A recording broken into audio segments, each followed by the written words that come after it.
اس لیے کلمہ پڑھتے ہی کسی چیز کا کیوں؟ اس لیے کہ کلمہ پڑھتے ہی اللہ کی ذات کا یقین دل میں آ گیا۔ ساری کائنات کے مالک کون ہیں؟ ساری کائنات کے خالق کون ہیں؟ ساری کائنات میں تصرف کرنے والے کون ہیں؟ کائنات کی کسی چیز کے جس کو فائدہ پہنچ رہا ہے پیچھے فائدہ پہنچانے والے کون ہیں؟ اور جس سے نقصان پہنچ رہا ہے اس کے پیچھے وہ چیز نقصان نہیں پہنچا رہی، اس کے پیچھے کس کا امر ہے؟ اس لیے اللہ کا یقین دل میں آیا، چیزوں کا تاثر اس سے نکلا۔ پھر نہ جو دریاؤں سے وہ گھبرائے اور نہ جنگل کے درندوں سے گھبرائے اور نہ بڑی بڑی فوجوں سے گھبرائے اور نہ جو ہے وہ بڑی بڑی طاقتوں سے گھبرائے، بلکہ ان کے دل میں انا عند ظن عبدی بھی، میرے بندے تیرے دل میں ایمان اور میری ذات پر یقین تمہارا اتنا بڑا سرمایہ ہے کہ اس یقین کو لے کر دنیا کی فوجوں کے بیچ میں تم آ جاؤ اور وہ سارے توپوں اور اپنی ٹینکوں کی اور اپنے میزائلوں کا اور جہازوں کا رخ تمہاری طرف کر دیں اور تمہارے دل میں لا الہ الا اللہ کا یقین ہے، تو یہ سارے ہتھیار تمہارے دل میں ذرہ برابر پریشانی جو ہے پیدا نہیں کریں گے، خوف پیدا نہیں کریں گے، اور تمہارے اس یقین کے مطابق میں ان سارے ہتھیاروں کو فیل کر کے تمہاری حفاظت کر کے دکھاؤں گا۔ یہ وعدہ ہے، احفظ اللہ یحفظ کا۔ حضرت مولانا صاحب رحمۃ اللہ علیہ یہاں جب آخری جو ان کا سفر تھا بلال پارک میں ان کا بیان تھا، ایک فوج کے جرنیل حاضر سروس اور اس وقت حالات ماشاء اللہ کے تھے، وہ اپنی پورے جو ہے کیا کہتے ہیں لباس کے ساتھ اور اپنے عہدے کے ساتھ آئے اور بات کو جو ہے وہ سننا شروع کیا۔ حضرت مولانا یوسف صاحب رحمۃ اللہ علیہ نے جو ایمان اور یقین کی بات کی، دل سے بات نکلتی تھی، تو وہ فوج کے جرنیل تھے، بڑی طاقت والے ہتھیاروں والے تھے اور اس زمانے میں مارشل لا لگا ہوا تھا، ان کی بڑی پاور تھی، لیکن بات ایک ایک دل میں اثر کر رہی تھی۔ اور انہوں نے ایک عجیب بات کی جس کو وہ ہمیشہ بیان کرتے تھے کہ دیکھو مسلمانوں، اپنے دلوں سے دنیا کے دشمنوں کے ہتھیاروں طاقتوں کا تاثر اور فوجوں کا تاثر نکال دو اور اللہ کی امر کا تاثر اور اللہ کی ذات کا یقین اپنے دلوں میں پیدا کر لو، تو یہ پوری دنیا کی طاقتوں والی قومیں اور فوجیں اپنے بمبار جہاز اور اپنے یہ میزائلوں کا رخ تمہاری طرف اور ٹینکوں اور توپوں کا رخ تمہاری طرف کر دیں اور بندوقوں کو تمہاری طرف تان لیں، تو تمہارے دل میں ذرہ برابر اس کا خوف نہ ہو۔ یہ ایسا ہی ہو جیسا کہ بچہ اس نے چاروں طرف اپنے کھلونے رکھے ہوئے ہیں اور اس کے ہاتھ میں ریموٹ ہے، ریموٹ سے ان کھیلوں کو آگے پیچھے کر رہا ہے اور اسے بمباری اور میزائل چلنے کی آواز آ رہی ہے، لیکن وہ کھلونا ہے، بچہ ان سے نہیں ڈر رہا کیونکہ پتہ ریموٹ میرے ہاتھ میں اور یہ تو کھلونے بنے ہوئے ہیں، کہ اس سے زیادہ بے حقیقت اللہ کر دیں گے اور بے جان کر دیں گے اے ایمان والے تمہارے ایمان کی بنیاد پر۔ جی مولانا عبید اللہ خورشید صاحب کا بہت ہی اہم بیان، یہاں سے ابتدائی بیان سماعت فرمائیں، کمنٹ کر کے بتائیں کہاں سے بیان سن رہے ہیں۔ الحمدللہ نحمده ونستعینه ونستهدیه ونؤمن به ونتوکل علیہ ونعوذ باللہ من شرور انفسنا ومن سیئات اعمالنا، من يهده الله فلا مضل له ومن يضلله فلا هادي له، ونشهد أن لا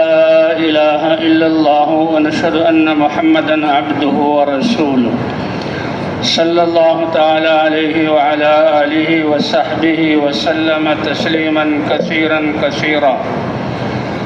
أما بعد فأعوذ بالله من الشيطان الرجيم، بسم الله الرحمن الرحيم، إن سعيكم لشتى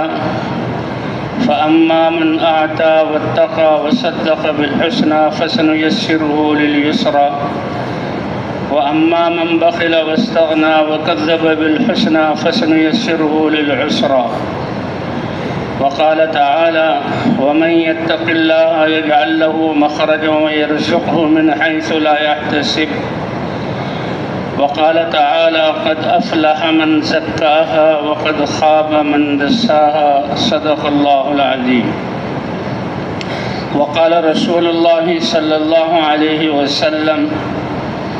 مثل القائم في حدود الله والواقع فيها كمثل قوم استهموا في سفينة فصار بعضهم أعلاها وبعضهم أسفلها فكان الذين في أسفلها إذا استقوا من الماء مروا على من فوقهم فقالوا لو أنا خرقنا في نسيبنا خرقا ولم نؤذ من فوقنا فإن تركوهم وما أرادوا هلكوا جميعا وإن أخذوا على أيديهم نجوا ونجوا جميعا أو كما قال النبي صلی اللہ علیہ وسلم۔ میرے عزیز دوستوں اور بھائیوں، اللہ نے یہ عظیم کائنات اپنے امر سے اور قدرت سے اور اپنے حکم سے پیدا فرمائی ہے،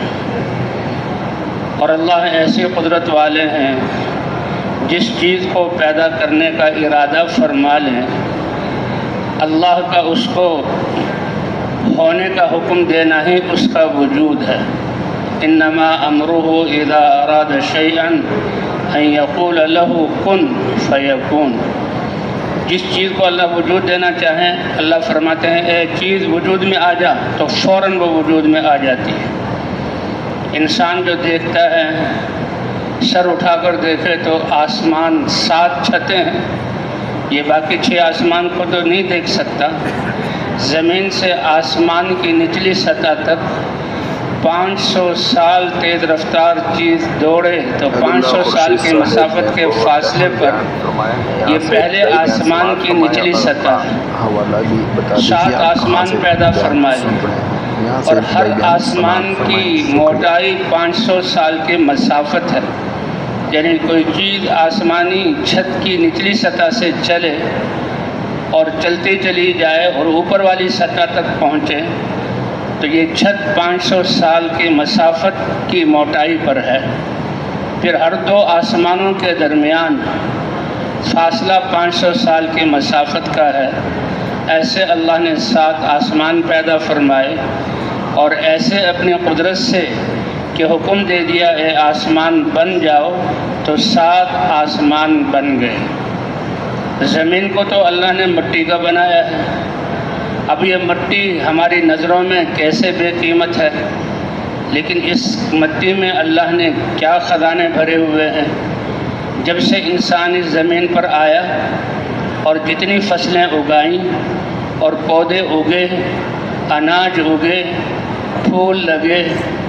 اور پھر جہاں درخت آئے، درختوں پر پھل آئے، وہ سب کا سب اللہ نے اس بے رنگ زمین میں رکھا ہوا ہے۔ وَقَدَّرَ فِيهَا أَقْوَاتَهَا۔ اے میرے بندو، جس رب نے تمہیں اتنے بڑے اعزاز کے لیے کہ میری مان کر چلو، اب میری مانو گے تو میں تم سے وعدہ کیا ہے رزق دینے کا، وہ ایسی قدرت والا ہے۔ یہ بے رنگ، بے ذائقہ اور بے بو اس مٹی میں تمہاری جب سے آدم علیہ السلام آئے اور آخری انسان آئے گا اور جتنے جانور آئے، کسی کی خوراک گوشت ہے، کسی کی خوراک دودھ ہے، کسی کی خوراک یہ کھیتیاں ہیں، یہ سب کے سب اللہ نے اس زمین میں تمہارے لیے رکھ دیے، وہ ایسی قدرت والا ہے۔ تو اللہ نے 7 آسمانوں کو اپنے امر کن سے پیدا کیا، 7 زمینوں کو اپنے امر کن سے پیدا کیا۔ اوحا الی السماء ان کونی فکانت و اوحا الی الارض ان کونی فکانت۔ اللہ نے پھر اس انسان کو اس دنیا میں بھیجا اور اس انسان کو بیکار پیدا نہیں کیا۔ اللہ نے اشرف المخلوقات بنایا، سب سے خوبصورت شکل پیدا عطا کی، سب سے زیادہ صلاحیتیں اللہ نے اس کو دی، اور یہ دنیا اپنے سارے زیب و زینت کے ساتھ یہ انسان کے لیے سرائے اور مسافر خانہ ہے۔ اس لیے فرمایا کہ یہ دنیا تو اللہ کی قدرت کا ادنا سا کرشمہ ہے، اس سے دھوکے میں نہ پڑ جانا اور اس کو اپنا اصلی وطن نہ سمجھ لینا، یہ تو گزرگاہ ہے، اصلی وطن تمہارا جنت ہے، جنت ہے۔ ایک یہ اسرائیلی حضور صلی اللہ علیہ وسلم کی خدمت میں آیا اور پوچھا کہ سب سے پہلے پل صراط کو کون پار کرے گا اور لوگ کہاں ہوں گے قیامت میں؟ یہ زمین تو ختم ہو جائے گی، اللہ فرماتے ہیں ہم دوسری زمین جو ہے اس زمین کو ختم کر کے دوسری زمین بدل دیں گے، آسمان بھی یہ ختم ہو جائیں گے، دوسرے آسمان جو ہے اللہ تعالیٰ پیدا فرمائیں گے۔ فرمایا لوگ کہاں ہوں گے؟ فرمایا پل اندھیرے میں ہوں گے اور پل صراط کے ایک جانب میں یہ لوگ کھڑے ہوں گے۔ تو وہ پوچھنے لگا کہ جو ایمان والے ہوں سب سے پہلے کون پل صراط کو پار کرے گا؟ فرمایا میرے صحابہ میں سے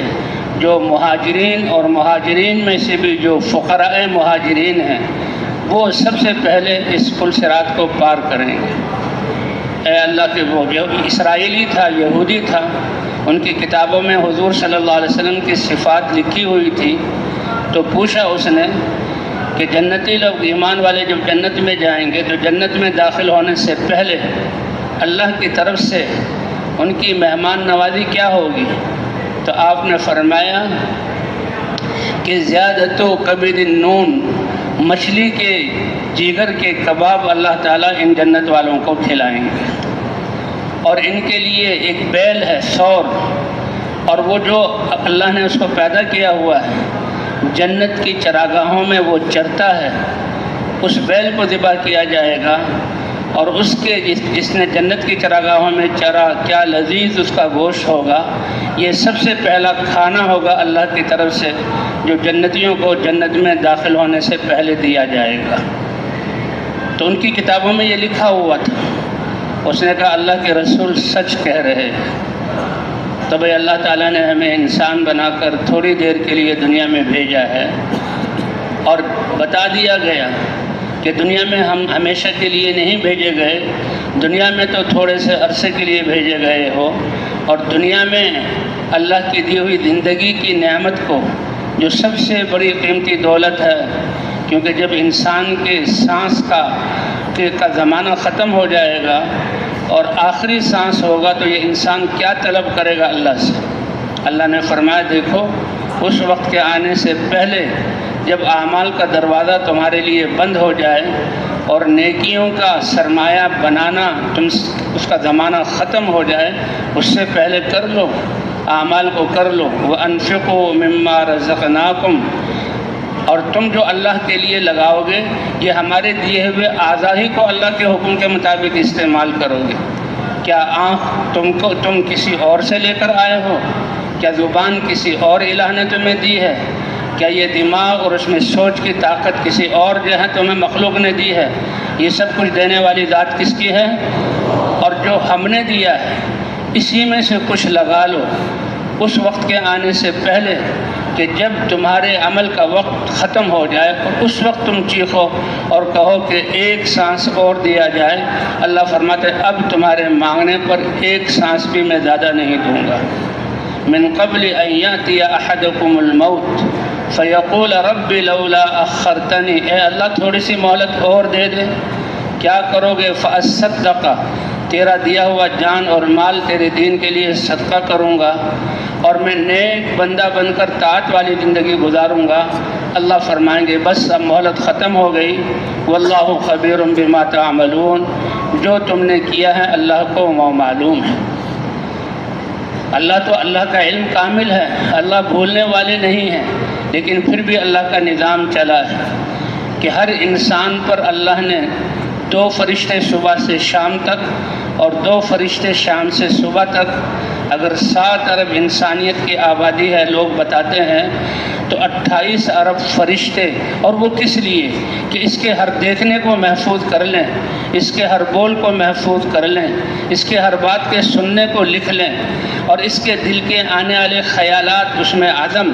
کہ آدمی نیکی کا ارادہ کرتا ہے فوراً فرشتوں کو پتہ لگتا ہے، وہ نیکی لکھ دی جاتی ہے، اور جب انسان نیکی کرتا ہے تو اللہ کی طرف سے اللہ ایسے اپنے ایسے سخی اور ایسے دینے والے ہیں کہ نیکی کا ارادہ کرے تو ایک نیکی فوراً لکھ لی گئی حالانکہ ابھی نیکی کی نہیں ہے، اور اگر نیکی کو کر لیا تو اللہ 10 نیکیوں کے ثواب سے ابتدا کرتے ہیں۔ من جاء بالحسنۃ فلہ 10 امثالها، یہ سب کچھ کیوں ہے کہ جو زندگی دی گئی ہے یہ بہت مختصر ہے، بہت تھوڑی سی ہے، اور تیاری کرنی ہے ہمیشہ کبھی ختم نہ ہونے والی زندگی میں اللہ کی طرف سے نعمتوں کے ملنے کی، اور سب سے بڑی بات اللہ کی رضا کے ملنے کی۔ لَمَوْضِعُ صَوْتِ أَحَدِكُمْ مِنَ الْجَنَّةِ خَيْرٌ مِنَ الدُّنْيَا وَمَا فِيهَا۔ جنت، اس کی زمین، اس کے محلات، اس کی نعمتیں، یہ تو بہت آگے کی باتیں ہیں۔ جنت کا جو رقبہ اور زمین ہے کہ تم میں سے کوچوان جس کے ہاتھ میں ہینڈر ہوتا ہے اور وہ گھوڑے کو مارتا ہے اور چلاتا ہے، اس میں جو اس کے چمڑے کا جو ہے چمڑے کا جو وہ ہے کوڑا ہے، اس کو زمین پر رکھ دیا جائے، اس کے نیچے جو زمین کا حصہ آتا ہے، جنت کی اتنی زمین کی قیمت 7 زمین اور آسمان سے زیادہ ہے۔ ایک اسرائیلی یا رسول اللہ، یا رسول اللہ، اللہ کے رسول ہیں، بلکہ اس نے کہا یا محمد، تو ایک صحابی نے کہا کہ بھئی ان کو یا رسول اللہ کہو، تو اس نے کہا کہ جو ان کے گھر والوں نے ان کا نام رکھا ہے محمد، میں اس سے پکار رہا ہوں۔ حضور صلی اللہ علیہ وسلم نے فرمایا جی ہاں، میرے گھر والوں نے، میرے ماں باپ نے میرا نام محمد رکھا ہے۔ اور پھر اس نے سوال کیا کہ جنتی لوگ جنت میں جو جائیں گے، پہلے تو کہہ گئے لوگ کہاں ہوں گے؟ فرمایا کہ لوگ اندھیرے میں ہوں گے اور پل صراط سے پہلے کھڑے ہوں گے، اور فرمایا سب سے پہلے پل صراط کو پار کر کے جنت میں جانے والے میرے صحابہ میں سے مہاجرین، اور مہاجرین میں سے بھی فقراء، وہ سب سے پہلے اس پل صراط کو پار کریں گے۔ فرمایا کہ جنتی لوگ جو اللہ کے اطاعت والے اور فرما بردار ہوں گے تو اللہ تعالیٰ سب سے پہلے ان کو کون سا تحفہ پیش کریں گے؟ تو حضور صلی اللہ علیہ وسلم نے فرمایا کہ مچھلی کے کباب سے ان کی مہمان نوازی کی جائے گی۔ یہ تو پہلا تحفہ ہے۔ فرمایا کہ پھر ان کے کھانے کا نظام کیا ہوگا کہ وہ بیل جو جنت کی چراگاہوں میں چر رہا ہے، بیل اللہ نے پیدا کیا ہوا ہے، اللہ کے رسول بتا رہے ہیں جنت کی چراگاہوں میں چر رہا ہے، اللہ تعالیٰ اس کو ذبح کریں گے اور اتنا بڑا بیل ہوگا کہ سارے جنتیوں کے دوپہر کے کھانے کا انتظام اس بیل کے گوشت سے ہو جائے گا۔ تو بھائیو، دوستو، بزرگوں، اللہ نے یہ ہمیں زندگی دی ہے، تھوڑی سی زندگی ہے، لیکن یہ زندگی بہت قیمتی ہے۔ نہ ہمارا آنا اپنی مرضی سے ہے، نہ ہمارا جانا اپنی مرضی سے ہے۔ جب آنا بھی اللہ کے امر سے ہے، جانا بھی اللہ کے امر سے ہے، تو درمیان کی زندگی بھی جو اللہ رب العالمین ہے اس کی چاہت کے مطابق ہم گزار لیں، یہی نبیوں نے سمجھایا ہے۔ اور اللہ کی، جیسے اللہ بڑے ہیں، اللہ کی چاہت یہ بھی بہت بڑی ہے۔ اس کے لیے اللہ نے نبیوں کو بھیجا، کیونکہ دنیا کو دھوکے کا سامان کہا گیا، کیونکہ دنیا میں انسان کو جو علم کی صلاحیتیں دیکھنا اس کا ناقص، اور اس کا سمجھ اس کی ناقص، سننا اس کا ناقص، تو یہ جو ناقص سمجھ اور ناقص آلات کے ساتھ اس کے سامنے صرف دنیا سے پہلے کی زندگی ہے، وہ اسی کو بنانا چاہتا ہے، حالانکہ اللہ تعالیٰ نے انسان کو ہمیشہ ہمیشہ کے لیے بنایا ہے۔ هل أتى على الإنسان حين من الدهر لم يكن شيئا مذكورا۔ انسان اپنی حقیقت کو دیکھ تو لے کہ دنیا میں آنے سے پہلے کیا فضاؤں میں اور کیا ان ہواؤں میں، کیا اس زمین پر، کیا اس آسمان کے یہاں اس خلا میں کیا قابل کوئی ذکر چیز تھا؟ جیسے ابھی ہماری جو اولادیں آنے والی ہیں اللہ تعالیٰ دیں گے، کیا ان کا کوئی نشان ہے؟ اور ہم 50 سال 100 سال پیچھے چلے جائیں، کیا کوئی ہمارا کوئی نشان تھا؟ اللہ نے سب سے اشرف انسان بنایا، سارے کائنات کو ہمارے لیے مسخر کیا، اور اللہ نے سب سے بڑا علم لا الہ الا اللہ اپنی پہچان والا کلمہ عطا فرمایا۔ سب سے بڑے علم والا کلمہ ہے، کیوں؟ یہ اللہ کی پہچان کراتا ہے۔ سب سے بڑی ذات اللہ کی، کائنات کی یہ سب سے بڑی گواہی ہے۔ یہ 7 زمین اور آسمان کو اگر ایک پلڑے میں رکھ دیا جائے اور لا الہ الا اللہ کو دوسرے پلڑے میں رکھ دیا جائے تو لا الہ الا اللہ کا پلڑا بھاری ہو جائے گا۔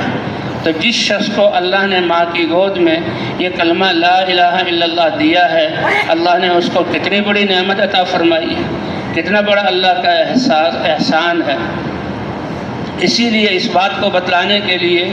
اللہ کا تعارف کرانے کے لیے اللہ نے حضرات انبیاء کرام کو اپنا دین دے کر قوموں کی طرف بھیجا۔ دین کسے کہتے ہیں کہ زندگی گزارنے کا وہ طریقہ کہ جس سے انسان کا تعلق اللہ سے ہو جائے اور اللہ کی قدرت سے دنیا اور آخرت میں فائدہ اٹھانے والا بن جائے۔ ایمان اور اعمال والوں کی اللہ دنیا بھی بناتے ہیں، ایمان اور اعمال والوں کی دنیا سے جاتے ہوئے جو موت کا وقت اور روح کے نکلنے کا وقت وہ بھی مبارک کر دیتے ہیں، اور دنیا سے آخرت کی طرف منتقل ہونے کے درمیان میں جو قبر کی زندگی ہے اللہ اس کو بھی بہتر بنا دیتے ہیں۔ اور پھر انسانوں کو جو زمینوں سے زندہ کیا جائے گا قیامت کا دن کہ مقدار ہو 50,000 سنہ، کہ وہ اتنا بڑا ایک دن اس کی مدت دنیا کے 50,000 سالوں کے برابر ہوگی۔ تو بھائی اس کی تیاری کے لیے اللہ نے ہمیں دنیا میں بھیجا ہے، اور اس کی تیاری کے لیے اللہ نے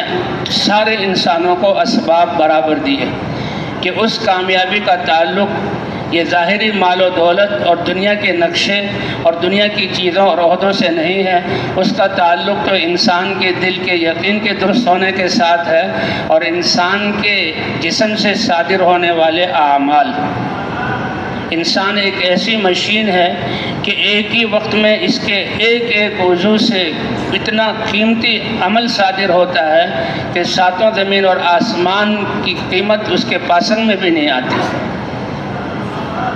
کیونکہ انسان جو سبحان اللہ کہتا ہے، انسان الحمدللہ کہتا ہے کہ الحمدللہ سبحان اللہ، یہ وہ ترازو کا پلڑا جس میں ساتوں زمین اور آسمان کو رکھ کر تولا جائے گا، اس کے ایک سبحان اللہ کہنے سے وہ ترازو کا پلڑا جو ہے ثواب سے بھر جائے گا۔ سبحان اللہ الحمدللہ زمین اور آسمان کی فضا کو یہ جو ہے نور سے بھر دیتے ہیں۔ تو بھئی اللہ نے ہمیں انسان بنا کر یہ زندگی عطا فرمائی ہے، یہ بہت قیمتی ہے۔ یہ قیمتی زندگی کس کی بنے گی کہ جس کے دل میں اللہ کی معرفت کا نور، اللہ کی ذات پر ایمان ہوگا، اور جس کی زندگی میں دین ہوگا، اور دین کا تعلق انسان کا اپنی آنکھ کو استعمال کرنا، زبان کو استعمال کرنا، کان کو استعمال کرنا، ہاتھوں سے لین دین کرنا، پاؤں سے مسافتیں طے کرنا، یہ اللہ کے حکم کے مطابق ہو۔ اور یہ ایسی مشینری ہے انسان کے ایک وقت میں کتنے اعمال صادر ہوتے ہیں۔ اب دیکھیں ہم سب اللہ کے گھر میں بیٹھے ہوئے ہیں، یہ بیٹھنا ایک مستقل عمل ہے، اور مسلمانوں کے ساتھ بیٹھے ہوئے ہیں، یہ مستقل عمل ہے۔ کانوں سے اللہ رسول کی بات سن رہے ہیں، یہ مستقل عمل ہے۔ آنکھوں سے بیان کرنے والے کو یا ایک دوسرے کو ایمان اور محبت کی نظر سے دیکھ رہے ہیں، یہ مستقل عمل ہے۔ بولنے والا زبان سے بول رہا ہے، یہ مستقل عمل ہے۔ تو ایک وقت میں سینکڑوں اعمال اس سے صادر ہوتے ہیں، اور پھر یہ جو انسان کے پاس ایمان اور اعمال کا سرمایہ ہے یہ ہر وقت اس کے ساتھ ہے، یہ کہیں انسان سے الگ نہیں ہوتا، نہ دنیا میں کہیں الگ ہوتا ہے نہ قبر میں جاتے ہوئے۔ اس لیے حضور صلی اللہ علیہ وسلم نے ایک زبردست مثال سمجھا کر دے کر صحابہ کو سمجھایا، اے میرے صحابہ بتاؤ، یہ انسان جو دنیا میں زندگی گزار رہا ہے اس کے 3 قسم کے دنیا میں بھائی ہیں، اور وہ اپنے آخری وقت میں تینوں بھائیوں کو بلاتا ہے اور ان سے پوچھتا ہے۔ ایک بھائی کو بلاتا ہے، بھائی میرا تمہارا دنیا میں ساتھ تھا، ہم اکٹھے رہے ہیں، تو بتاؤ اب میرا آخری وقت ہے، تم مجھے کیا فائدہ دو گے؟ کہ بھائی میں تمہارے ساتھ دنیا میں تھا، تمہارے ساتھ دنیا میں رہوں گا، جب تک تمہاری زندگی ہے تو ڈاکٹر کو بلانا، دوائی کا دلوانا، تمہاری تیمارداری کرنا، تمہاری خدمت کرنا، میں تمہارے ساتھ ہوں، تم سے جدا نہیں ہوں گا۔ بہت اچھا ہے، بہت اچھی بات ہے، لیکن بات یہ ہے کہ میرا اور تمہارا جو تعلق اللہ کا نظام ہے، جو ہی تمہاری روح نکلی میرا اور تمہارا تعلق ختم، پھر میں تمہیں فائدہ نہیں پہنچا سکتا۔ روح نکل گئی، میں الگ اور تم آگے اگلے جہان میں جاؤ گے، میں تو جا نہیں سکتا۔ دوسرے بھائی کو بلایا کہ بھائی تینوں دنیا میں ساتھ رہے تھے، ایک نے یہ جواب دیا، تم کیا کہتے ہو؟ کہ دنیا میں تمہارے ساتھ، غمی خوشی میں تمہارے شریک، بیماری میں تمہاری تیمارداری، خوشیوں میں تمہاری خوشی کا جو ہے زیادہ ہونے کا سبب، اور حتیٰ کہ جب تمہاری روح نکلے گی تو پھر تمہیں نہلانا، کفن پہنانا، بیماری میں تمہاری تیمارداری اور خدمت کرنا، اور قبر میں دفن کرنا۔ لیکن جب قبر میں تم چلے جاؤ گے پھر ہم میں سے تمہارے ساتھ کوئی نہیں جائے گا، بس قبر میں جانے تک تمہارا تعلق ہے، پھر ہم اپنے کاموں میں لگ جائیں گے۔ تیسرے بھائی کو بلایا کہ تم دنیا میں میرے ساتھ تھے، کیا کام دو گے؟ کہا دنیا میں ہر وقت تمہارے ساتھ، ہر وقت تمہارے ساتھ، کبھی تم سے جدا نہیں ہوئے، روح نکلے گی پھر تمہارے ساتھ، اور تمہارے قبر میں رکھا جائے گا، قبر میں تمہارے ساتھ، اور قبر سے میدان محشر میں نکالا جائے، تمہیں اٹھایا جائے گا پھر تمہارے ساتھ، اور اللہ کے دربار میں پیش ہو کر تمہارے ساتھ، اور تمہیں جنت میں داخل کروا کے، جہنم سے بچنے کا فیصلہ کروا کے پھر جنت میں بھی تمہارے ساتھ۔ تو حضور صلی اللہ علیہ وسلم نے فرمایا بتاؤ اے میرے صحابہ، ان تین بھائیوں میں سے کون سا بھائی کارآمد ہے؟ یا رسول اللہ کارآمد تو یہ تیسرا بھائی ہے۔ حضرت مولانا صاحب رحمۃ اللہ علیہ فرماتے تھے کہ جو یہ تیسرا بھائی اتنا کارآمد ہے، آج ماحول نہ ہونے کی وجہ سے وہ بے قیمت ہو گیا، اور جو پہلے درجے کے دو رشتہ دار اور مال تھا جس کی وہ حیثیت نہیں ہے، آج وہ ہمارے دلوں میں اس کے وقت بیٹھ گئے۔ میں تو فلاں قوم سے ہوں، میں تو فلاں قبیلے سے ہوں، میں تو فلاں زبان والا ہوں، میں تو اتنے مال و اسباب والا ہوں، کہ اس کی یہ حقیقت جو حضور صلی اللہ علیہ وسلم نے بیان فرمائی۔ جو اصل قیمتی چیز تھی وہ بے وقت ہو گئی، اور جو بے وقت چیزیں تھیں اس کی جو ہے وقت ہمارے دلوں میں بیٹھ گئی۔ یہ دھوکہ ہے، اسی لیے دنیا کو دھوکے کا گھر کہا گیا، متاع الغرور، یہ دھوکے کا سامان ہے۔ اسی لیے حضرت علی رضی اللہ تعالیٰ عنہ فرمایا کرتے تھے دنیا سے، اے دنیا غری غیری، میرے علاوہ کسی اور کو دھوکہ دو، میں نے تو تم سے جدائی اختیار کر لی۔ یہ دنیا تخادعنی کانی لست اعرف حالها، یہ دنیا مجھے دھوکہ دیتی ہے جیسے مجھے پتہ نہیں کہ میں تمہارے اسباب ہوں، میں تمہاری یہ کہ کہتے ہیں سامان ہوں، مجھے لے لو میں فائدہ دوں گی، جیسے میں اس کا جو ہے حال نہیں جانتا۔ مدت الی یمینہا فقطعتہا وشمالہا، یہ تو حلال مال میرے سامنے پیش کرتی ہے، میں نے تو اس کو کاٹ دیا، اور حرام سے بچنا یہ تو پہلے ہی سے ہے۔ تب میرے محترم دوستوں، بزرگوں، بھائیوں، اللہ نے جو دنیا میں ہمیں یہ وقت دیا ہے یہ بہت قیمتی سرمایہ ہے، اور آخرت کی تیاری کے لیے۔ اسی لیے حضور صلی اللہ علیہ وسلم نے اپنے صحابی حضرت معاذ رضی اللہ تعالیٰ عنہ سے فرمایا ایاک والتنعم یا معاذ، اے معاذ، یہ حضرت معاذ وہ صحابی ہیں کہ جن کو جو حضور صلی اللہ علیہ وسلم کو بہت محبوب اور بڑے عالم اور مدینے کے مفتی، اور معاذ وہ ہیں کہ جن کو حضور صلی اللہ علیہ وسلم یقین دلا رہے ہیں واللہ یا معاذ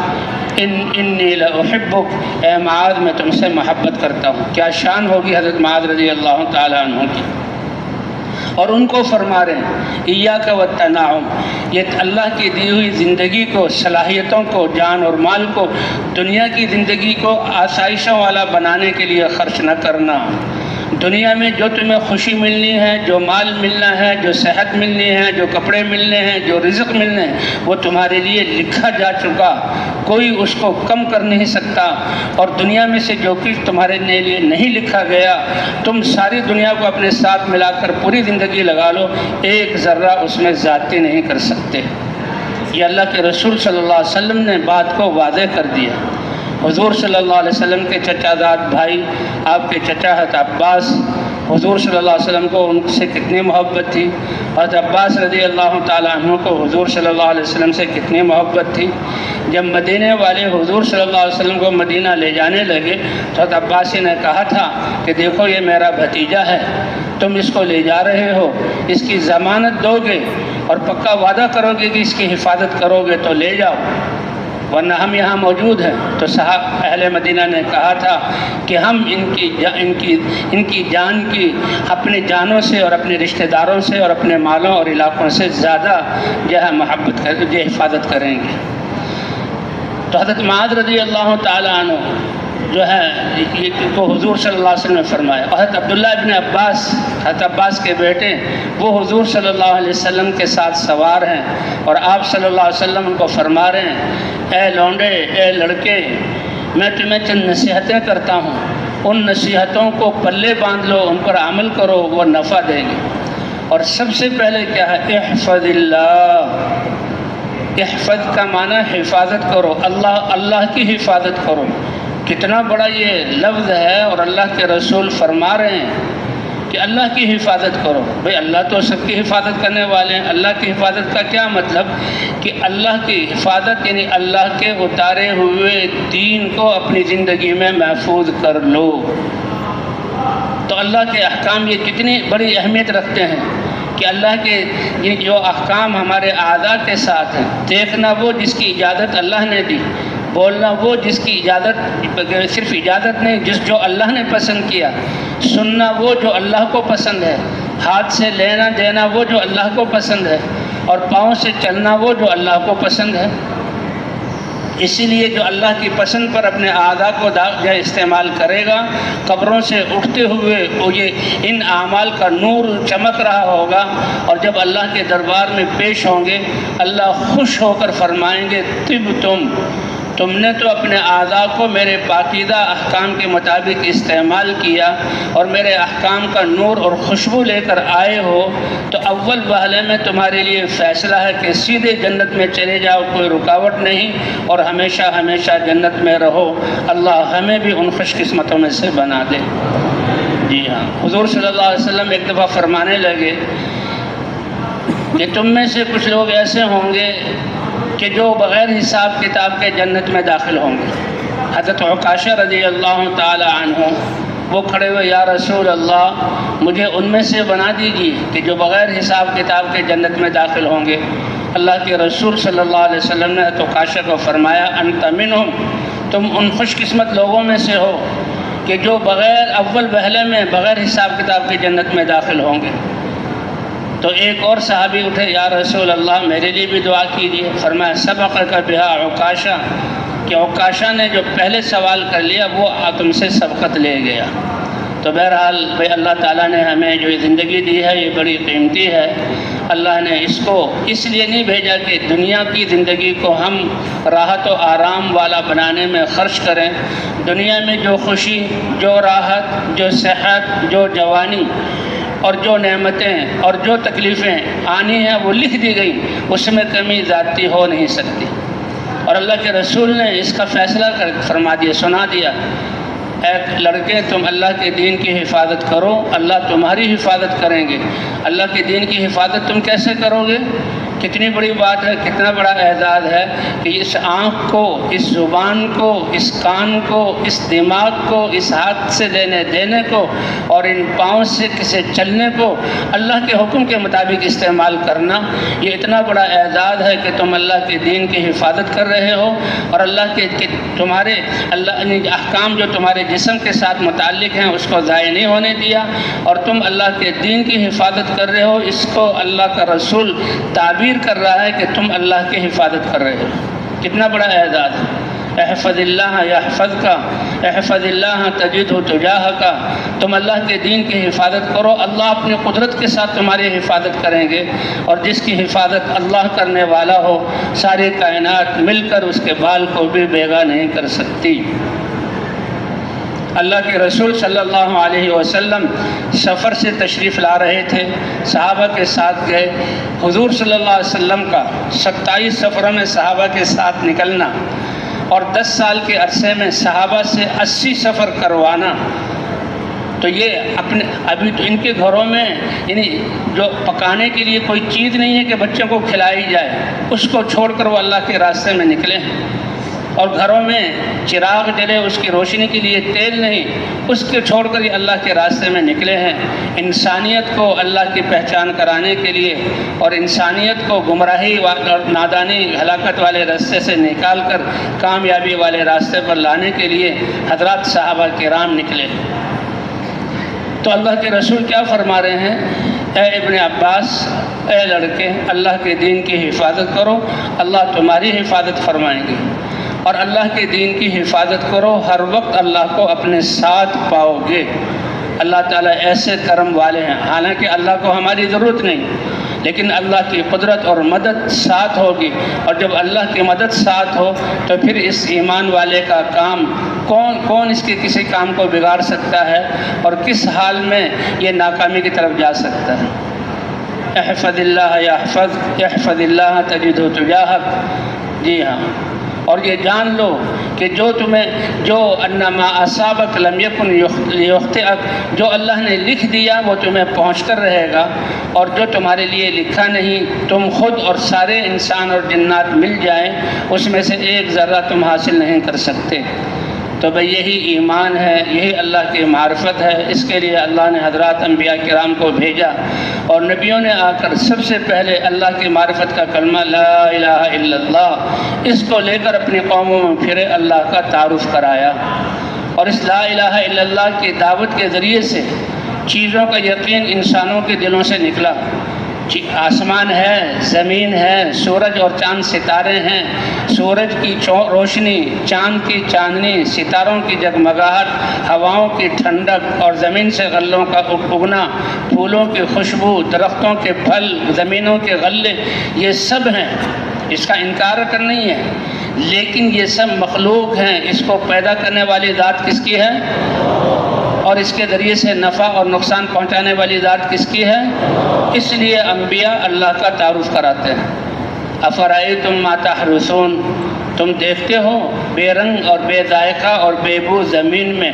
تم خشک دانے گندم کے ڈال دیتے ہو، چاول کے ڈال دیتے ہو، اناج کے ڈال دیتے ہو، درختوں کی گٹھلیاں ڈال دیتے ہو، کیا تمہارے بس کی بات ہے اس بے رنگ بے ذائقہ بے بو زمین میں اس گٹھلی سے اس کی جڑ کو نکال کر زمین کی تہوں میں لے جانا، اور کونپل کو نکال کر زمین سے اوپر لانا، اور زمین سے غذاؤں کو کھینچ کر پانی کے ذریعے سے اس کی پرورش کرنا، کیا تمہارے بس کی بات ہے؟ افرأیتم ما تحرثون، تم نے تو بیج ڈال دیا، انتم تزرعونہ ام نحن الزارعون، کیا اللہ اس کو اگاتے ہیں کہ تم اگانے والے ہو؟ اے اللہ، اگانے والی ذات کس کی ہے؟ افرأیتم الماء الذی تشربون، یہ پانی جو پیتے ہو، انتم انزلتموہ من المزن ام نحن المنزلون۔ ہاجر علیہ السلام، ابراہیم علیہ السلام نے بلاد شام سے، جو شام کا علاقہ لہلہاتے کھیتوں والا اور باغات کی گھنی سایوں والا اور ٹپکتے ہوئے پھلوں والا اور چشمے اور نہریں جاری ہیں، ٹھنڈا اور آبادیوں والا علاقہ، تو وہاں تو سارے اسباب موجود ہیں، اور حقیقت میں ان سب کو اگانے والے اللہ تعالیٰ ہیں، اور وہاں کے رہنے والوں کو وجود دے کر پالنے والے کون ہیں؟ تو اللہ نے دکھایا کہ میں اپنے پالنے میں ان کا محتاج نہیں، اس لیے ابراہیم علیہ السلام جیسی ہستی کو حکم ہوا کہ یہ ہاجر جو ایک شہزادی ہے، اور آپ 90 سال کی عمر ہے، اب تک کوئی بچہ نہیں تھا،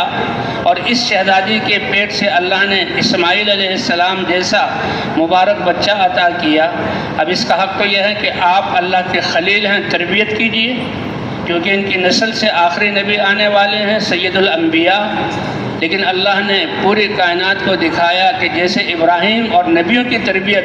اللہ تعالیٰ نے فرمائی ہے، ایسے ہی اس بچے کی تربیت کرنے والی ذات بھی کس کی ہے؟ اللہ کی ہے۔ ورنہ تو ابراہیم علیہ انسانوں میں ابراہیم علیہ السلام سے زیادہ اچھی تربیت کرنے والا کون تھا؟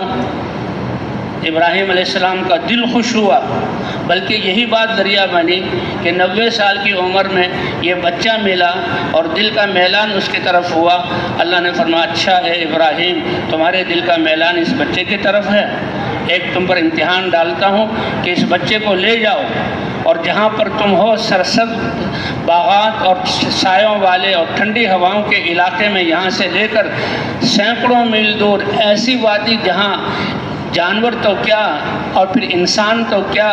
نباتات کا بھی کوئی نام و نشان نہیں ہے، سنگلاخ پہاڑ ہے، وہاں جا کر میرے حکم پر ڈال دو، کیونکہ پالنے والی ذات اور حفاظت کرنے والی ذات کس کی ہے؟ اب اللہ کا یہ حکم،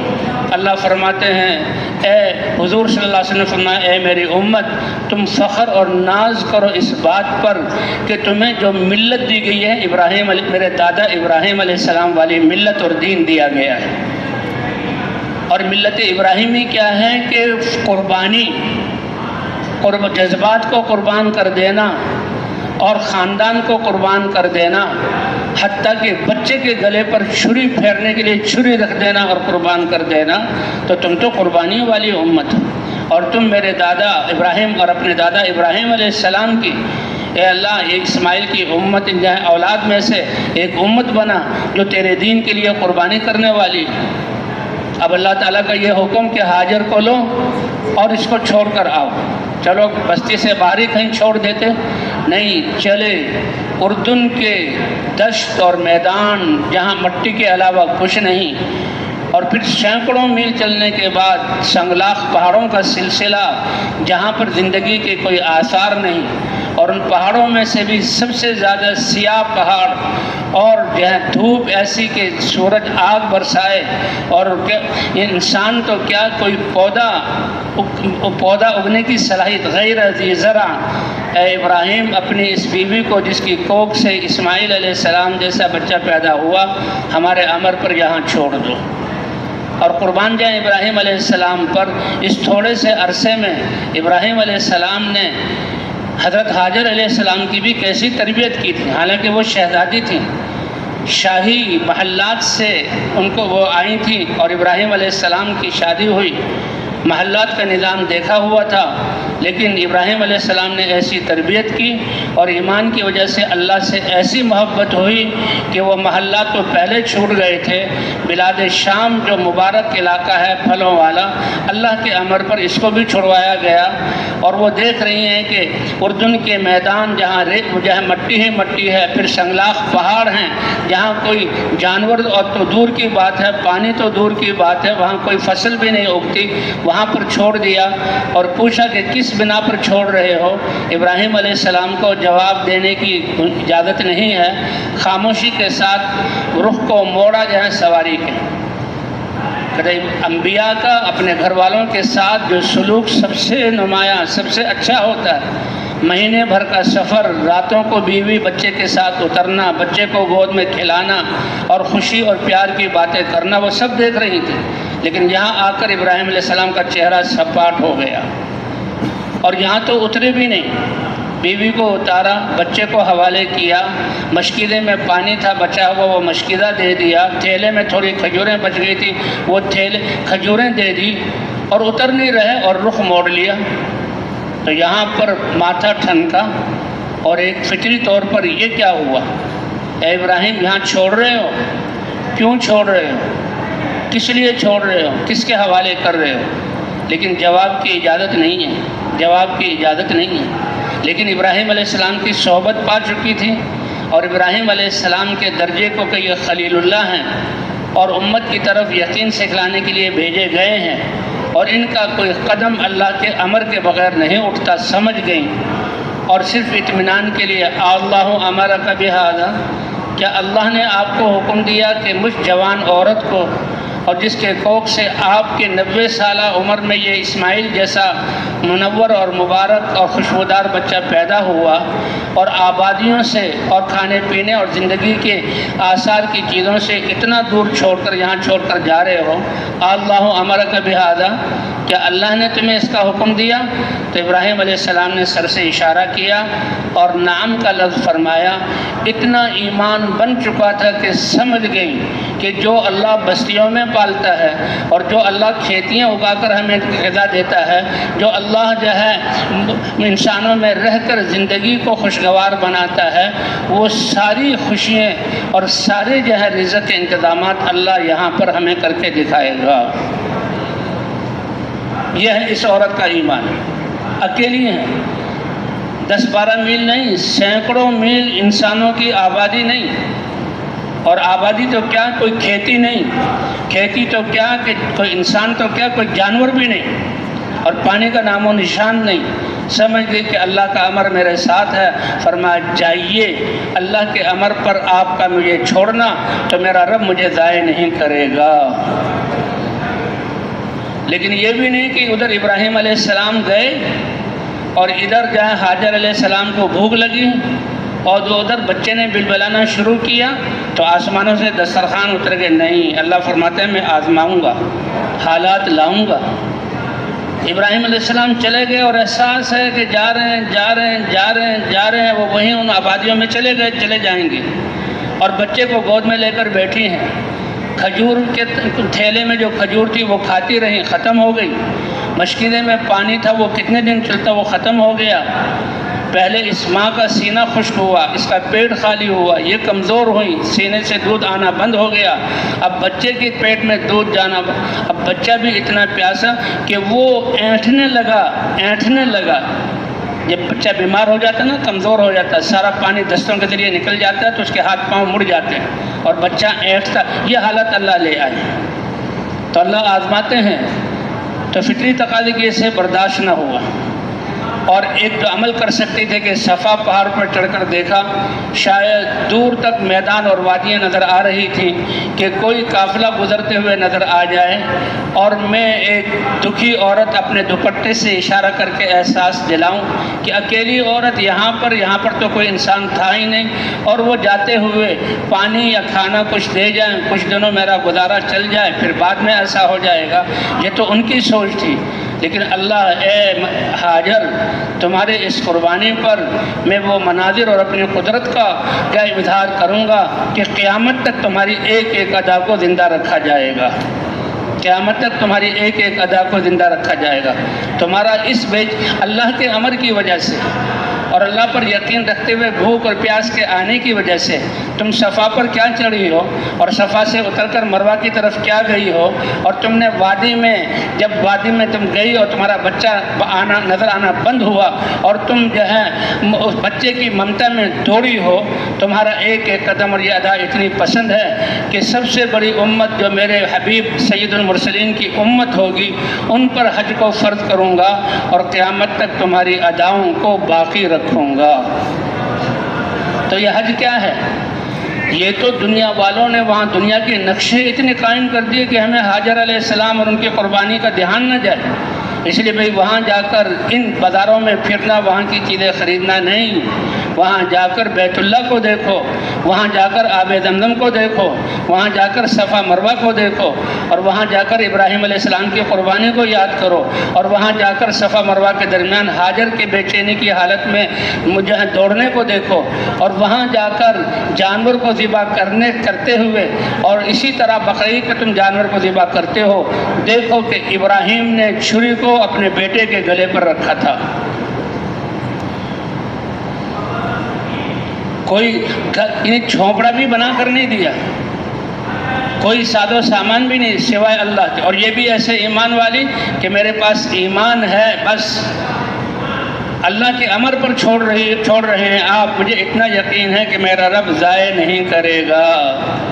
اذن لا یضیعن اللہ، پھر اللہ ہمیں ضائع نہیں کرے گا. اور اس حال میں بچے کی کیسی تربیت کی، کیسے اللہ کی پہچان کروائی، اور کیسے باپ کے اللہ کے نبی ہونے کی عظمت اس کے دل میں بٹھائی، اور اللہ کے امر پر جیسے خود قربانی دی، بچے کو قربان کریں، بچے کو بھی اس پر آمادہ کیا. 12 سال کی عمر میں جب ابراہیم علیہ السلام کو حکم ہوا کہ اگلا امتحان ہے کہ چھری لو اور پہنچو اس اپنی بیوی کے پاس، میری بندی کے پاس، اور اس سے بچہ 12 سال کا ہو گیا ہے، اس کو لو اور پہاڑیوں کے گھاٹیوں کے پیچھے بچے کو کھڑا کرو اور میرے حکم سے چھری اس کے گلے پر پھیر دو. ایک دن خواب دکھا، دوسرے دن خواب دیکھا، تیسرے دن نبی کا خواب وہی ہوتا ہے، اور وہاں سے چھری لے کر چلے. ہاں، کیا بیوی کہے گی کہ جب بچے کو پالنے کا وقت تھا، اس کو کھلانے پلانے کا وقت تھا، اس کو کپڑے پہنانے کا وقت تھا، اس کی حاجتیں اور نخرے برداشت کرنے کا وقت تھا، اس وقت تو آئے نہیں اور ذبح کرنے کے لیے آ گئے. نہیں، ایسا کوئی شائبہ نہیں تھا، بلکہ ابراہیم علیہ السلام اور ان کی تربیت سے حاجر علیہ السلام اور ان کی تربیت سے بچے کا ذہن بھی ایسا بنا کہ اصل اللہ کا امر ہے. آئے، کہا میرے بیٹے کو تیار کرو، میں نے اپنے دوست سے ملانے لے جانا ہے. کیوں؟ یہ اللہ نے ابراہیم علیہ السلام کو اپنا دوست کہا. اور وہ لے کر چلے، شیطان بیچ میں آ کر اشارہ کرتا رہا پتھر اس کو مارے، اور جو ہے جب وہاں ابراہیم علیہ السلام اسماعیل علیہ السلام کو کھڑا کیا تو شیطان بار بار آ کر کہتا رہا پتہ ہے یہ تمہارے شوہر اپنے بیٹے کو کس لیے لے کر گئے؟ کہا ذبح کرنے کے لیے۔ کیوں لے کر گئے؟ ذبح کرنے کے لیے۔ کہا ایسا نہیں ہو سکتا، وہ تو اللہ کے خلیل ابراہیم ہے، اللہ کا نبی تو اپنی بیوی اور بچوں کے حقوق کو سب سے زیادہ جانتا ہے، اور وہ تو نمونہ ہوتے ہیں۔ شیطان دکھ آ کر کے یہ مانی نہیں، اللہ کی بندی اللہ نے حکم دیا ہے۔ کہا پھر تم شیطان ہو، اگر اللہ نے حکم دیا ہے تو حاجر کا ایک اسماعیل نہیں ہزاروں اسماعیل میں قربان کرنے کے لیے تیار ہوں۔ یہ اس کا مفہوم نکلتا ہے، یہ الفاظ نہیں ہے، اور اللہ کو یہی ادا پسند آ گئی۔ ادھر ماں کا یہ جذبہ اور ادھر بیٹے کی ایسی تربیت۔ اب ماں سے تو الگ کر کے لے آئے اور پہاڑوں کے پیچھے کھڑا کر دیا، اور دیکھ رہے ہیں اسماعیل 12 سال کی عمر کا بچہ اپنے اس 90 سال 100 سال کے عمر والے باپ کو جو خلیل اللہ ہیں اور ہاتھ میں چھری ہے، اور کہتے ہیں بیٹا اللہ نے مجھے حکم دیا ہے، خواب کے ذریعے دکھلایا ہے کہ میں تمہارے گردن پر چھری پھیر رہا ہوں، تمہاری گردن کو کاٹنا ہے، میرے لیے اللہ کا یہ امر تمہاری گردن کو کاٹوں، فانظر ماذا ترى، تمہارا کیا خیال ہے؟ یہ تمہارا کیا خیال ہے؟ ہم جیسے کمزور ایمان والوں کے اعتبار سے پوچھنا نہیں تھا کہ بچہ کہہ دے کہ ابا تیار ہوں تو ٹھیک ہے، بچہ اگر اڑ جائے تو میں کہوں اے اللہ میں تو نہیں کر سکتا، جیسے آج کل ہم کرتے ہیں، جی بیوی اجازت نہیں دے رہی، بچے اجازت نہیں دے رہے، کاروبار اجازت نہیں دے رہے، کیا مطلب اللہ کے امر کو پیچھے کرو؟ وہ تو یہ تھا کہ بچہ سعادت مند ہے، اپنے آپ کو پیش کرے گا تو اللہ کا حکم ادا کرنے میں مجھے اور مجھے آسانی ہوگی، بچے کی سعادت ہوگی۔ لیکن بچہ اگر نہیں مانے گا تو نبی کے بازو میں 4000 آدمیوں کی طاقت ہوتی ہے، میں تو اس طاقت سے بچے کو ذبح کر کے اللہ کو دکھا دوں گا۔ لیکن اللہ نے حکم تو دیا تھا قربان کرنے کا، لیکن اللہ وہ ذات ہے قربان ہونے نہیں دیتے۔ اب بچے کی ماں نے ایسی تربیت کی کہ بیٹا تم بتاؤ تمہاری کیا رائے ہے؟ تو بچہ خوش، ابا جان اس بیابان میں میرے پاس میری جان کے علاوہ اور ہے کیا؟ اور وہ جان اللہ مانگ رہے، میرا رب مانگ رہا ہے، ایک ننھی سی جان ہے۔ اے ابا جان افعل ما تؤمر، جو اللہ نے حکم دیا ہے آپ اس کو کر گزریے، میری جان قربان کر دیجیے۔ میں اللہ کے سامنے پیش کرتا ہوں، اپنے بیٹے کو گردن کٹنے کی تکلیف دے کر جان کو پیش کرنا، اس پر صبر کرنے والا پائیں، ستجدنی انشاءاللہ من الصابرین۔ بس اللہ نے دیکھنا ہی تھا، قربان نہیں ہونے دینا تھا۔ بلکہ بچے نے یہ کہا اپنی آنکھوں پر پٹی باندھیے، میری آنکھوں پر بھی پٹی باندھ دیجیے، میرا چہرہ زمین کی طرف کر دیجیے۔ تو قرآن میں وَتَلَّهُ لِلْجَبِينِ اس کا ذکر آتا ہے کہ چہرہ اپنی طرف نہیں کیا ہوا تھا، وہ چہرہ کو جو ہے وہ کیا کہتے ہیں زمین کی طرف، زمین کے پیشانی کے بل ان کو لٹایا اور چھری کو چلانا شروع کیا۔ چھری چلتی ہی نہیں، پتھر پر ماری چھری تو اتنی طاقت تھی بازو میں پتھر 2 ٹکڑے ہو گیا، لیکن اسماعیل علیہ السلام کے جسم کے ایک روئے کو نہیں کاٹ رہی، اور کچھ دیر بعد دیکھا کہ چھری چل پڑی، گردن کٹ گئی، خون کی فوار ہاتھوں پہ لگ گئی، اور اللہ کا امر پورا ہو گیا۔ ابراہیم خوش ہو گئے، اے اللہ، اللہ کا تیرا حکم پورا کر دیا، بیٹے کی گردن میں نے جدا کر دی، بچہ بھی صبر کے ساتھ اپنی جان پیش کر دی۔ اے ابراہیم ہم قربانی کی شکل تو پیش کرنے والے ہیں، لیکن قربان کر دیں ایسا نہیں کریں گے۔ ذرا دیکھو تو دیکھا مینڈھا جنت کا چھری کے نیچے آیا ہوا ہے، اس کی گردن ذبح ہوئی ہے، جبرائیل علیہ السلام کھڑے ہوئے ہیں اور اسماعیل کھڑے ہوئے ہیں، اور اللہ کی طرف سے خوشخبری، اے ابراہیم اس امتحان میں بھی تم پاس ہو گئے۔ لن ینال اللہ لحومها ولا دماؤها ولکن ینالہ التقوی منکم۔ اس لیے کہتے ہیں بقرعید یہ وہی سنت ابراہیمی ہے، اور اللہ نے اس ادا کو کتنا، یہ پورا حج کا حکم جو ہے 5واں رکن ہے ہمارے اسلام کا،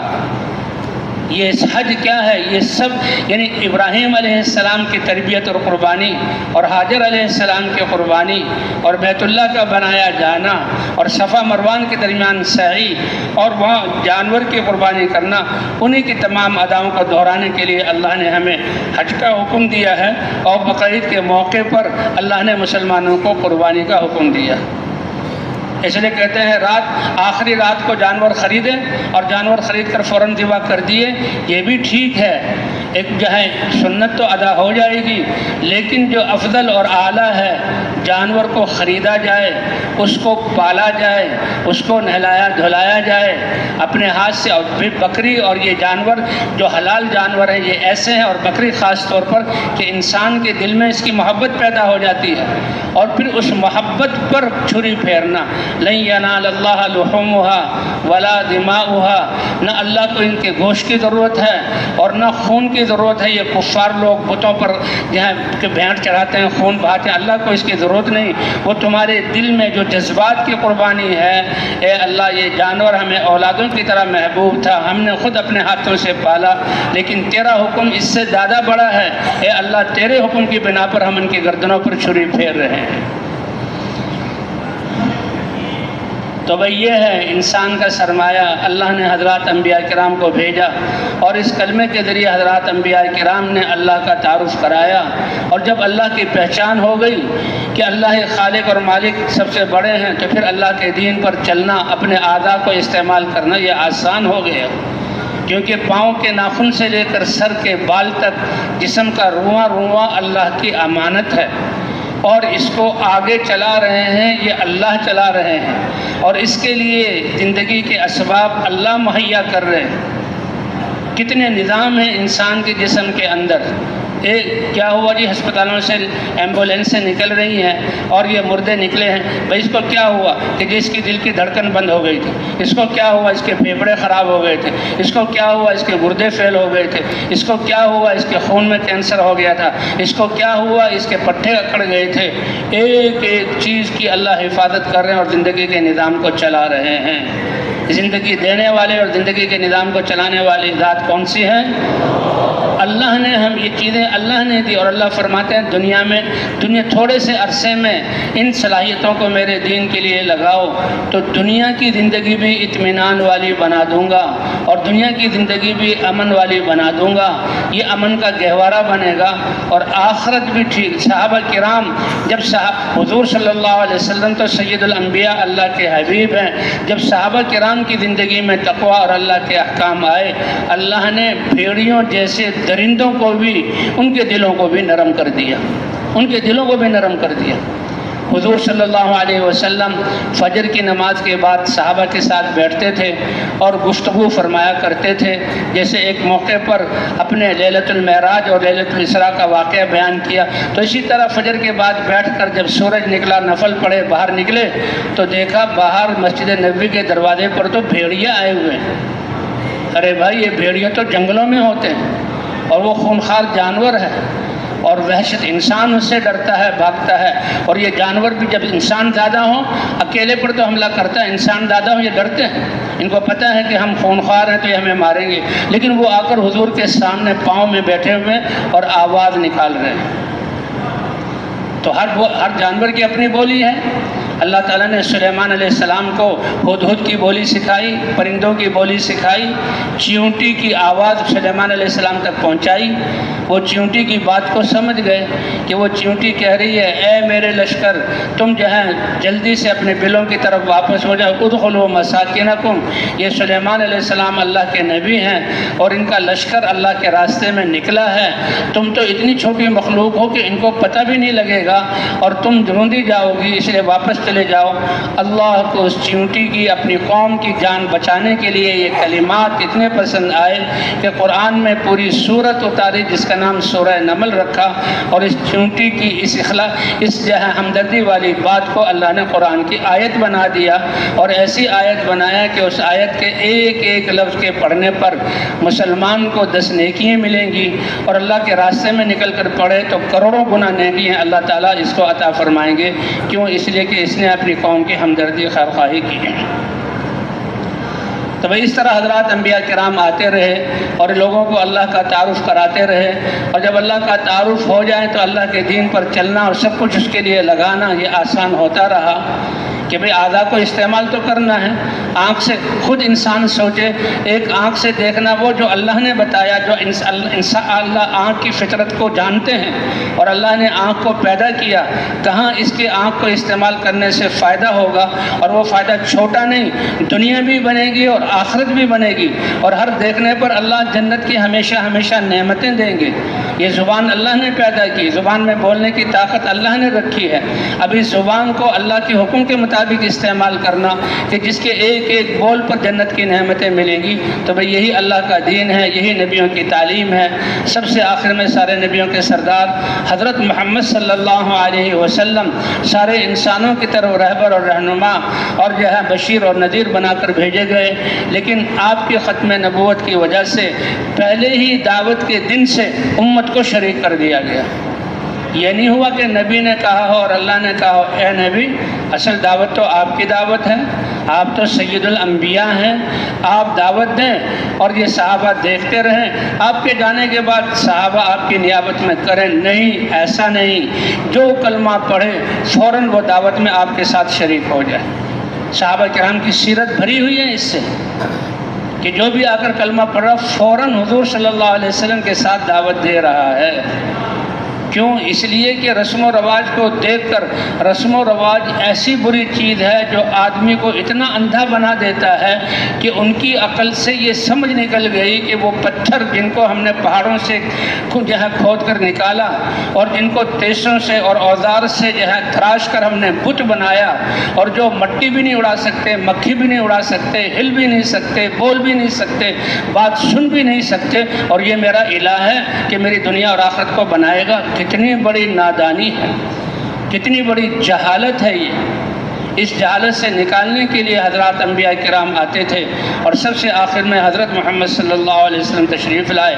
اب کفر میں یہ کافروں کی مت اور عقل ایسی ماری گئی کہ ان بتوں کو پوج رہے ہیں، ان بتوں کے سامنے ہاتھ باندھے ہوئے ہیں، اور ان بتوں کو نیازیں چڑھا رہے ہیں، اور یہ یقین کہ یہ ہمیں اولاد دیں گے، یہ ہمیں بارش برسائیں گے، یہ ہماری حفاظت کریں گے۔ لیکن جو ہی حضور صلی اللہ علیہ وسلم کی خدمت میں سچے دل سے حاضر ہوئے اور لا الہ الا اللہ پڑھ کر اللہ کی پہچان آئی، تو اپنی اس جہالت کی برائی اتنی ان کے دلوں میں آتی کہ پھر وہ دوسروں کو بھی اس جہالت پر برداشت نہیں کر سکتے تھے۔ حالانکہ پتہ تھا کہ یہ لوگ کتنا بڑا سلوک کریں گے، لیکن وہ برداشت کر لیتے۔ حضرت بلال کو راتوں کو کوڑے مارے جا رہے ہیں، لیکن وہ اس دعوت کو نہیں چھوڑ رہے۔ کہتے ہیں موسیٰ علیہ السلام اور ان کے جو ہے اسرائیلی جو ہے کیا کہتے ہیں ابراہیم علیہ السلام اور یوسف ان کی اولادیں اسرائیلی، تو ان میں ایمان والے تھے، لیکن فرعون کے ڈر سے اپنے ایمان کو چھپاتے تھے، اور ان کا تذکرہ ہے قرآن پاک میں۔ ٹھیک ہے، فرعون بڑا سخت جو ہے ظالم اور بڑا عذاب دینے والا کہ جو ان کی بات نہ مانے تو ہاتھوں اور پاؤں میں میخیں گڑوا دیتا تھا، سولی پر چڑھا دیتا تھا۔ لیکن قربان جائیں حضور صلی اللہ علیہ وسلم کی تربیت کے کہ جو صحابی بھی ایمان کلمہ پڑھتا تھا، ایمان لاتا، فوراً وہ کلمے کی دعوت میں لگ جاتا۔ اور کیوں نہ لگتا کہ یہ اس امت کی خصوصی جو ہے شان ہے، اور اللہ نے اس امت کو اس کے لیے چنا ہے، چھانٹا ہے اور پسند کیا ہے۔ اسی لیے کلمہ پڑھتے ہی کسی چیز کا کیوں؟ اس لیے کہ کلمہ پڑھتے ہی اللہ کی ذات کا یقین دل میں آ گیا۔ ساری کائنات کے مالک کون ہیں؟ ساری کائنات کے خالق کون ہیں؟ ساری کائنات میں تصرف کرنے والے کون ہیں؟ کائنات کی کسی چیز کے جس کو فائدہ پہنچ رہا ہے پیچھے فائدہ پہنچانے والے کون ہیں؟ اور جس سے نقصان پہنچ رہا ہے اس کے پیچھے وہ چیز نقصان نہیں پہنچا رہی، اس کے پیچھے کس کا امر ہے؟ اس لیے اللہ کا یقین دل میں آیا، چیزوں کا تاثر اس سے نکلا۔ پھر نہ جو دریاؤں سے وہ گھبرائے، اور نہ جنگل کے درندوں سے گھبرائے، اور نہ بڑی بڑی فوجوں سے گھبرائے، اور نہ جو ہے وہ بڑی بڑی طاقتوں سے گھبرائے، بلکہ ان کے دل میں انا عند ظن عبدی بھی، میرے بندے تیرے دل میں ایمان اور میری ذات پر یقین تمہارا اتنا بڑا سرمایہ ہے کہ اس یقین کو لے کر دنیا کی فوجوں کے بیچ میں تم آ جاؤ، اور وہ سارے توپوں اور جو ہے اپنی جو ہے ٹینکوں کی اور اپنے میزائلوں کا اور جہازوں کا رخ تمہاری طرف کر دیں اور تمہارے دل میں لا الہ الا اللہ کا یقین ہے تو یہ سارے ہتھیار تمہارے دل میں ذرہ برابر پریشانی جو ہے پیدا نہیں کریں گے، خوف پیدا نہیں کریں گے، اور تمہارے اس یقین کے مطابق میں ان سارے ہتھیاروں کو فیل کر کے تمہاری حفاظت کر کے دکھاؤں گا۔ یہ وعدہ ہے، احفظ اللہ یحفظ کا۔